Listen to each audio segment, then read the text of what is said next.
this afternoon where police say 40 people died and more than 100 were wounded in a terror attack at a Moscow concert hall this evening. We're told several gunmen burst into the concert hall on the edge of Moscow and then sprayed visitors with automatic gunfire before starting a massive fire. Video posted on social media shows huge plumes of black smoke rising over the building, which can accommodate more than 6,000 people.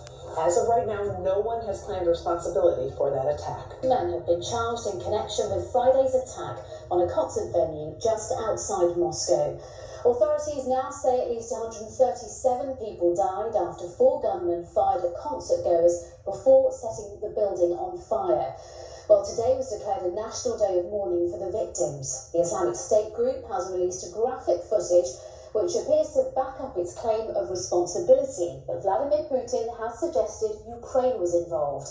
Here's our Russia editor Steve Rosenberg. In Moscow, wherever you looked, wherever you turned, you could see this was a country in mourning and in shock. Across Russia, flags flew at half-mast for the victims of the concert hall massacre. And at the scene of Friday's attack, Crocus City Hall, the queues grew longer and longer. The National Day of Mourning experienced most acutely here. There was an outpouring of sympathy, a mountain of tributes to the dead. As well as leaving flowers and candles, people have also been bringing soft toys and sweets, because amongst the dead, there were children. They've also been leaving messages. One is addressed to the attackers, and it reads, "You are scum. We will never forgive you." Among the crowd, there was a mixture of grief and anger. It was a big shock because I live nearby and I saw it from my windows. It's horrific and a big tragedy. Such a terrible loss, says Natalia. I'll never forgive or forget.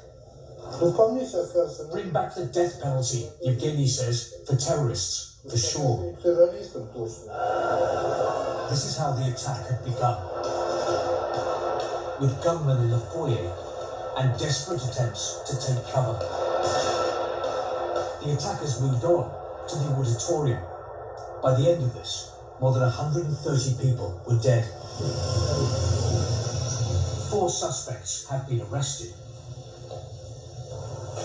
Tonight, the suspected gunmen appeared in court. Russia claims they've been caught fleeing to Ukraine and had contacts there. Kiev fiercely denies any link to the attack.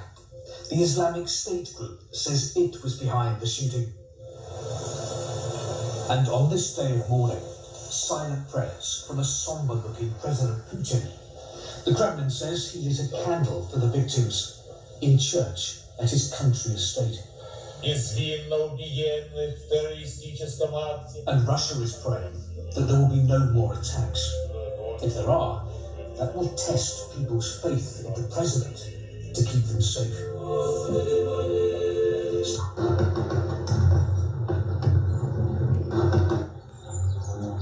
All right, folks, we've got breaking news. Russia is under attack. Yes, they are under attack.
It's Thursday, March 28th, 2024, And I have another emergency alert to share with you guys. Right now it is 14:09 Eastern Time here in the United States. And we have some major breaking news coming in from Russia.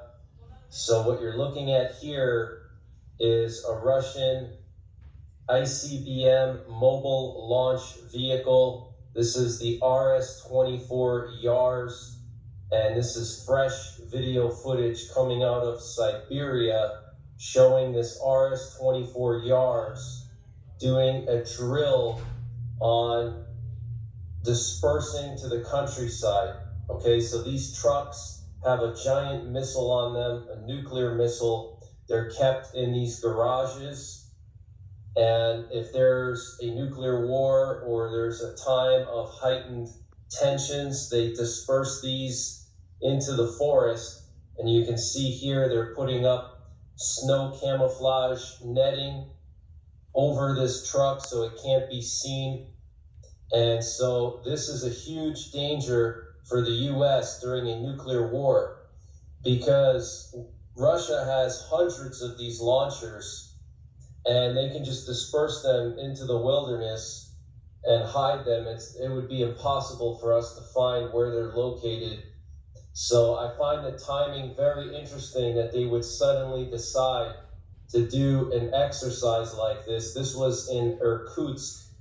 Okay, now we also have some major breaking news about the concert hall attack in Moscow.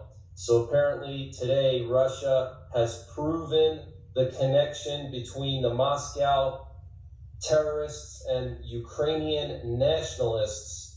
Russia's investigative committee into the concert hall attack says it has uncovered evidence that the gunmen who killed more than 140 people in an attack on a concert hall last week are linked to Ukrainian nationalists. In a statement, it said the attackers received significant amounts of cash and cryptocurrency from Ukraine as a result of work with the detained terrorists, an examination of technical devices seized from them, and an analysis of financial transactions. Evidence of their link with Ukrainian nationalists has been obtained, Russia's investigative committee said in a statement. So basically they conducted digital forensics on some computers or smartphones, and apparently they found some connection there to Ukraine. The head of the SFB in Moscow has said the United States, the UK, and Ukraine could be behind the Moscow terror attacks. This is the head of the Secret Service, or the former KGB, in Russia, stating these facts. They now have evidence that the US and the UK was involved, along with Turkey and Ukraine, behind this terror attack that now has claimed 140 lives in Moscow. The US, UK, and Ukraine may have been behind last Friday's terror attack on a concert venue in the suburbs of Moscow, which claimed the lives of now is up to 140 and left about 200 people injured, according to the head of the Russian Security Federal Services, the FSB. Alexander Bortnikov told reporters on Tuesday that the authorities are currently trying to establish the identity of everyone involved in the attack, both inside and outside of Russia. We asked whether the U.S., Britain, and Ukraine could be behind the terrorist attack. The FSB chief responded, "We think that this is so." In any case, we are now talking about the information we have. This is general information, but they, the investigators, also have concrete results. So they're saying to the world right now, they're putting it out that the United States and the UK both were co-conspirators in this attack against Moscow in the music venue, which killed 140 people. He said Boltnikov's statements to the media following a meeting of the expanded board of the Prosecutor General's office in Russia. The FSB director told reporters that the intelligence service will do everything necessary to identify the direct organizers and sponsors of this terror attack. So this is the head, folks. You cannot get more in your face than the head of the Russian intelligence service, the former KGB, is stating before the world they have evidence, concrete evidence, that the U.S. and the UK were responsible because the SBU, which is the Ukrainian Secret Service, they are an offshoot of the CIA, folks. Nothing happens in Ukraine without the United States knowing about it. So this is just one article claiming that United States had a part in it. Initial information from the Crocus City Hall attack suspects prove Ukrainian link. This is from another... And we have some major breaking news coming in from Belarus. So the president of Belarus inspected his army in the Ashmiany area, which is just 10 miles from the Lithuanian border. And this is where they recently moved an entire mechanized brigade and put that brigade on wartime status and drafted 5,000 new troops for that brigade. And I've been reporting on that the last 2 weeks, and so has KLW World News inventor Lee Wilbarger.